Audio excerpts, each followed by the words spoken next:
C'est dans un bistrot parisien que nous rencontrons le plus célèbre psy marseillais, sorti de son prochain livre « Chacun cherche un père » le 21 octobre. Pourquoi un livre sur les pères? Un livre sur les pères, c'est pour qu'ils ne deviennent pas des mères. Ça paraît assez simple. C'est que dans le courant actuel des nouveaux pères, que j'applaudis, je trouve que si j'étais un bébé d'aujourd'hui, si j'étais né en 2009-2010, ma mère est enceinte et je vais naître au 1er janvier 2010, je dirais qui est papa, qui est maman. Donc on a besoin, bien sûr, d'une égalité, mais dans la différence, avec pareil, pas pareil. Et donc je veux que les pères réfléchissent un peu à ceux qui vont représenter pour le petit bébé, le garçon. Un livre plus père-fils sur le garçon qu'ils vont avoir. Marcel Ruffo est papa d'une fille. Si j'avais eu un fils, certainement il serait 3e linéal du rugby club toulonnais, il percuterait les Toulousains dimanche prochain, là, il attaquerait Toulouse au ras de la mêlée. Et donc moi j'applaudirais dans les tribunes à sa violence, à son impétuosité, alors qu'elle elle me pose la question de la différence justement, que c'est pas un garçon, on est d'accord, et qu'en même temps c'est une, comment vous dire ça, une trop bonne élève, donc elle est vraiment très compliquée. C'est quoi, selon vous, un père? Le père doit être un héros, même s'il n'est pas. De toute façon, il n'est jamais. Mais il doit être imaginé comme un héros. Mon père, ce héros, vers absolu, absolument juste du poète. On doit trouver chez le père des morceaux d'héroïsme. Des morceaux d'héroïsme même banal, anodin. Par exemple, tu as vu comme il monte bien l'escalier. Il a descendu des bûches qui étaient lourdes. Il n'a pas peur la nuit quand la nuit tombe. Un père, c'est un héros protecteur. Qui, à cause de cette capacité à être un héros, a séduit notre maman. C'est parce que c'est un héros, c'est parce que c'est quelqu'un de prodigieux que notre mère l'a aimé alors qu'elle nous préfère. Spatialité. D'abord, vous avez un avantage majeur, vous les avez dans le ventre, vous portez votre enfant en vous déjà toute petite. À 5 ans, les petites filles, il n'y a qu'à voir ce qu'elles font avec les poupées, elles savent qu'elles vont être maman. Le petit garçon, non. Il fait des cabanes, il se bat avec des épées. Puis un jour, quand une femme vous dit « tu vas être papa », on ne sait même pas ce que ça veut dire, « tu vas être papa »,« chérie, tu vas être papa ». Papa, mais je n'étais pas prêt, etc. Et à ce moment-là, commence dès l'annonce qu'on va être papa, quelque chose de l'ordre d'une rupture temporelle. Je n'avais pas pensé être père. Donc le père, c'est le temps, c'est la rupture, c'est les périodes brèves, c'est apparition-disparition. En même temps, c'est, au sens le plus classique, tiers séparateur de la fusion mère-bébé.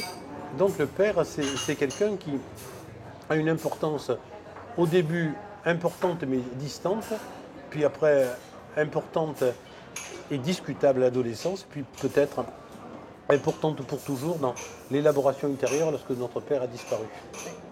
Que pensez-vous des pères séparés qui demandent la résidence alternée? En général, ce sont des hommes très très amoureux de la femme qui les a quittés, ça. Certes amoureux des enfants, mais surtout amoureux de la femme qui les a quittés et qui, à travers leurs enfants, manifestent l'amour qu'ils ont porté pour faire des enfants avec cette femme.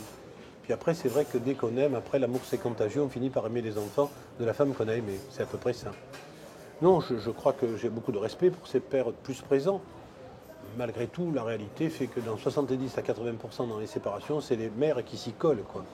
Je crois que la garde alternée, je persiste, je le signe, maintient les enfants dans l'illusion que le couple se remettra ensemble avec, un jour. Ils s'entendent tellement bien que je ne vois pas pourquoi ils se sont quittés. Après tout. J'ai vu des tas d'enfants qui ont bénéficié de garde alternée qui n'ont pas plus pâti que ce que je croyais. Donc je m'étais trompé dans mon aspect un peu impétueux. À l'adolescence, quand même, il ne marche plus. À l'adolescence, les copains, ça compte plus que les parents et plus que le domicile. Donc je veux dire que... Et de même, quand les enfants, dans la majorité des cas, sont domiciliés chez la mère, à l'adolescence, ils veulent vivre avec ce père qu'ils n'ont pas connu dans le quotidien. Donc je crois que vous voyez, il y a l'espace, le temps, puis aussi... René Descartes disait quelque chose de remarquablement intelligent, il y a longtemps. Sur les débuts de la garde alternée. Il disait, un enfant, ça a besoin d'un père et d'une mère, mais ça a surtout besoin d'une maison. Et je crois que c'est pas idiot. Un enfant doit-il toujours savoir d'où il vient? Non, je suis un psychiatre menteur, ça tout le monde le sait. Donc je crois que la vérité n'est pas un médicament et qu'on peut vivre avec un mensonge à partir du moment où il n'est pas pervers. Il y a des tas d'enfants adultérins, 4, 5, 6, 7, 8%, ça dépend de l'image qu'on a de l'adultère pour les femmes, qui vont très bien et dont le père n'est pas le père biologique et le père en fait. Celui avec qui ils ont toujours vécu et qui porte le nom civil. Le père civil est jamais un père biologique, en tout cas dans un pourcentage des cas. Quand les passeports auront le DNA sur le passeport, l'ADN, voilà.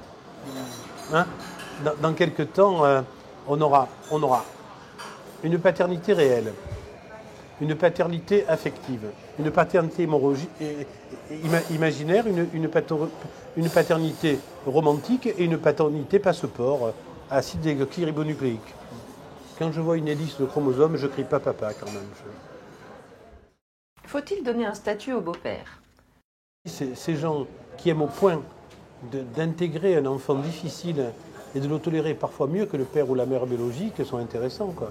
Là où je suis mitigé, c'est que quand il y a rupture, difficile pour l'enfant d'avoir un droit de visite avec son père biologique et un droit de visite avec son beau-père qui est parti. Ça fait beaucoup de ruptures quand même. Puis en plus, le beau-père qui est parti, il peut aussi rompre, quoi. Est-ce qu'il faut légiférer l'affectivité?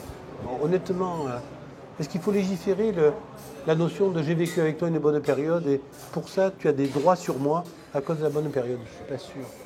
Je suis pas sûr. Alors, je pense que Madame le défenseur des enfants a soulevé un problème, mais qu'en même temps, elle a proposé une solution un peu trop simpliste, quoi. Vaut-il mieux avoir un mauvais père que pas de père du tout?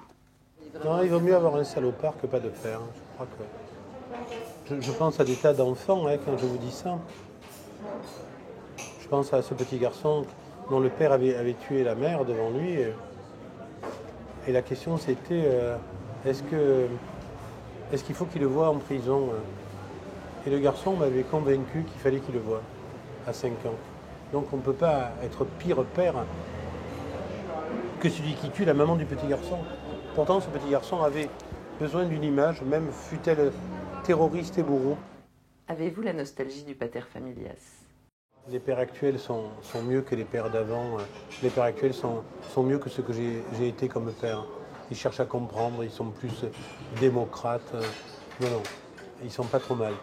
Parfois, ils sont un peu trop comme ces 3 couillons de 3 hommes et un couffin. Ils sont un peu trop balourds, un peu trop mères, quoi. Et le père n'est pas une maman bis, mais un père actuel qui réfléchit plus, qui respecte les rôles, qui en même temps participe aux tâches. Non, je ne veux pas critiquer le progrès démocratique des familles et des pères actuels. Non. Simplement, le message, c'est un peu plus, quoi qu'il en soit, vous serez idéalisé comme un héros et après vous ne le serez pas. Donc voilà, c'est un peu plus... voilà, je voudrais dire que le père est un héros modeste, quoi. C'est à peu près ça.